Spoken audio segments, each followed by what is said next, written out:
The Philippines, 17 regions and 81 provinces, spread across 7,641 islands, each one a home to people, places, and potential.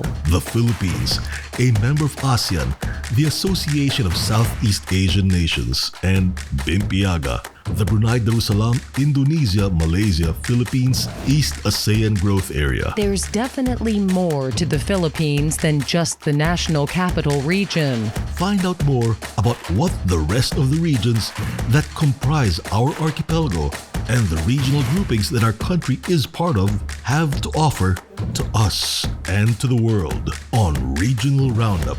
Regional Roundup with Bing Kimpo. A closer look at the regions in and around us. A wider perspective of our islands and our part of the world.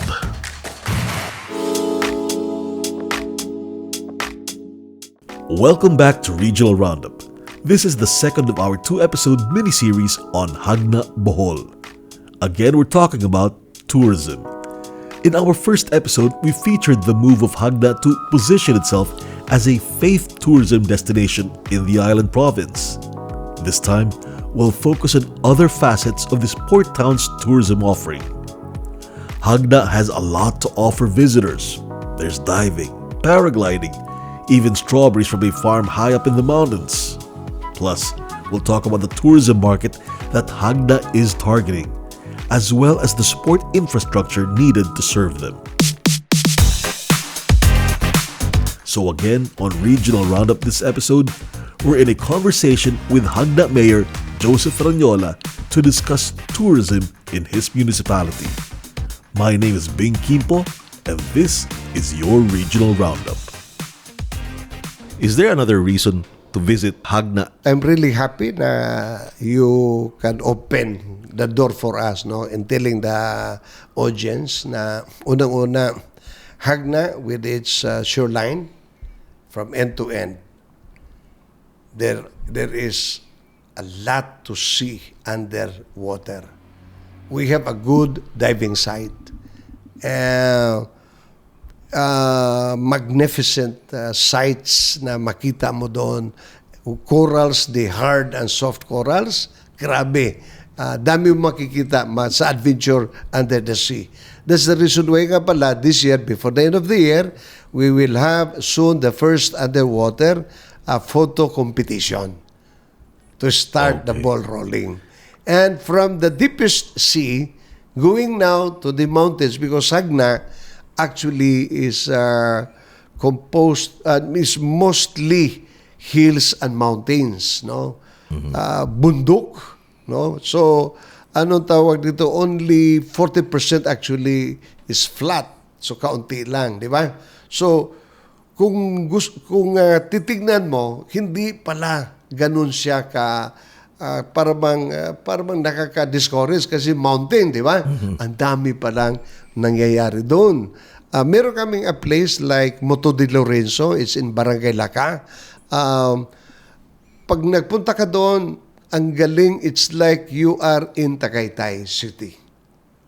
Literally. And this place, nag-umpisa na rin ang development and soon, makikita na natin yung paragliding naman. Wow. All right. And going further, Jagna has 33 barangays. The last barangay, which is Mayana, is 1,000 meters above sea level. It's like a Baguio. Kaya, yun din naman tinatawag namin Little Baguio of Bohol. As a matter of fact, right now, meron na ring isang Boholan, Hagnaanon, Engineer Jun Daniel, thanks to his family, no? Talagang nag-effort sila doon. Ang ganda na ng kaniyang organic and strawberry farm. It's called Mosfa Organic and Strawberry Farm.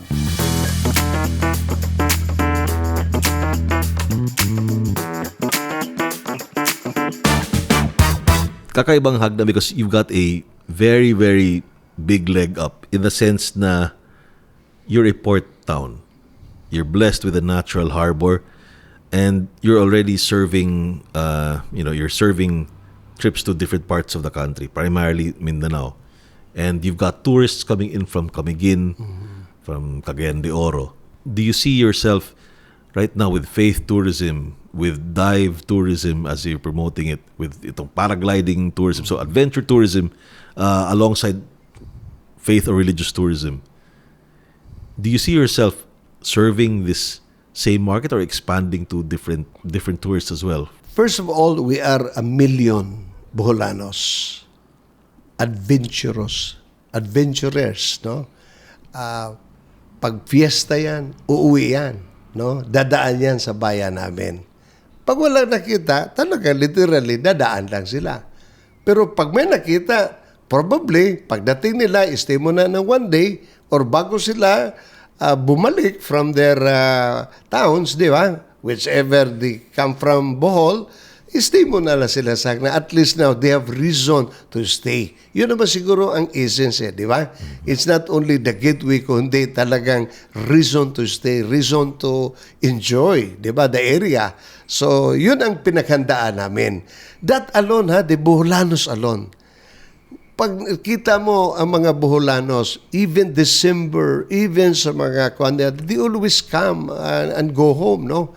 Tapos, kaya kung hindi mo sila ma-attract, di para na rin wala ka, di ba? So, pag nakuha mo ang mga Boholanos at sila mismo ang nag-promote, kaya nga pinupuntahan ko mga Hagnaanos first. They should be the one who should know first what is happening sa bayan namin, because I think they are the best ambassadors of goodwill. They are the best spokesmen and women, no? And they understood better. So, mas madali. And by the way, kapag nakita mo yan na kami mismo nag-i-enjoy at medyo nakikita nila ang isang place, talagang disiplina, na dyan ang faith nila, pagka-religious nila, parang di ba, tayo, pumunta ka ng Hong Kong, people there are disciplined, automatically, yun din ang gagawin mo. Kahit na nga lang pumunta ka sa Subic, it's as if it's outside the Philippines. When you are in Subic, you tend to follow each and every regulation. So yun din, why not make it also in Jagna wherein people come and go and so forth, di ba? The idea seems, the strategy at least, the strategy seems to be spot on. You're tapping Hagnaanons who are in different parts of the country now, different parts of the world, as ambassadors for tourism to Jagna. Ang tanong ho dyan, Mayor, do you have the support infrastructure? Meaning to say, do you have places for them to stay at? Meron na bang mga accommodations, hotels, restaurants, all of these things na kailangan in order for people to say, okay, pwede ako magstay dyan and to visit and do all of these things kasi meron akong mga pwedeng, I have all of these amenities. Is there the support infrastructure that is necessary I for what you're remember planning? before when I was young, we used to have these athletic events where delegates would come from the different towns. You know, yung bayanihan, yung bahay-bahay type, nabubuhay no? Nakiklik no? Mas happy sila, nagkaroon sila ng unique experience and interaction, di ba? Now, modesty aside, Jagna has already hotels. We can accommodate right now 200 minimum at one time, no? And I don't think it's that difficult also because 1 hour away from Tagbilaran, where hotel is thriving, I mean, is always available, di ba? And Anda also, a town about 30 minutes from our place is there also. Kaya nga, sabi ko rin na in promoting our place as a tourist destination, we will not compete with the rest of what we have here.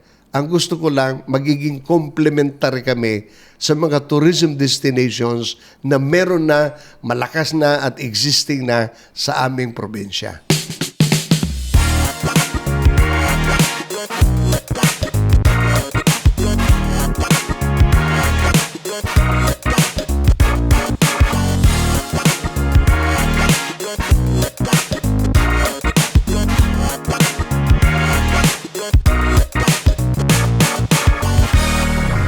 You've sort of made a big thing about giving the first crack at opportunities to Hagnaanons. You want this to be opened up to locals first. Yung opportunities to build business, to offer, and to benefit from all of these things for Hagnaanons. Tell us about that. As a young fellow, lumayas po ko sa bayan namin out of talagang economic reason. Hirap, no?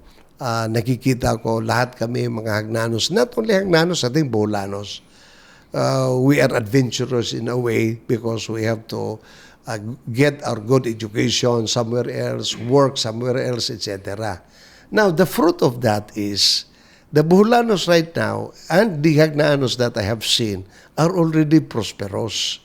They have already something financial, gain that they have as nurse, as doctors, as midwives, and as seamen or whatever work they have in the foreign land.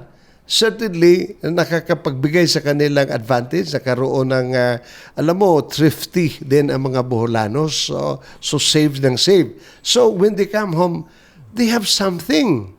And they don't even know what to do. So, why not give them first the opportunity? Silaan mo muna because I have seen other places sa sobrang nagmamadali ka literally, nakikita mo sarili mong kapatid, sarili mong relative na dati may-ari ng magagandang lupa doon sa shoreline or sa mga mountains, wala na. Pag-aari na ng mga foreigners, pag-aari na ng mga yayaman. At ngayon, anong ginagawa nila? Nagtuturo na lang. Dati amin yan. See? It's very sad. Kaya sabi ko, open muna sa mga Hagnaanons. And then, ang iba din kasi maganda kung ang aming tradisyon, ang aming kultura, ang nakikita, di ba? Di ba ang mga turista, ang laging sinasabi nila, pupunta tayo doon dahil ibang klase ang kanilang kultura. So if we have that kind of mentality and we have that culture na amin ito at magiging unique sa iba, that itself is already an attraction.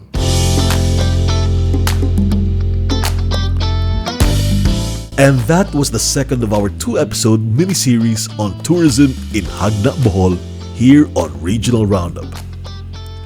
I have always been a fan of roads less traveled, of doing the different, of authentic local experiences, and on building on what one already has.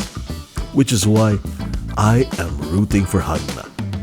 It has that quiet charm that grows on you, as pretty much the whole of Bohol does, I should say. Jagna is building their tourism offering on very solid foundations. First, their faith, as well as their expressions of it. Second, the God-given beauty and bounty in their part of the depths of the Bohol Sea, as well as in the heights of Mayana.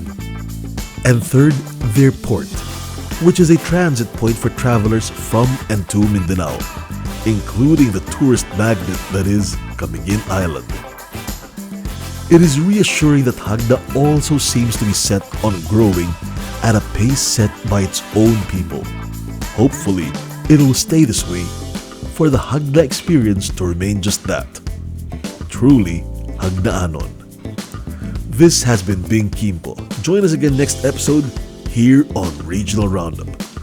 Regional Roundup is available on Facebook and on YouTube, on Substack, as well as on Spotify, Apple, Google, and on many of the places you get your podcasts.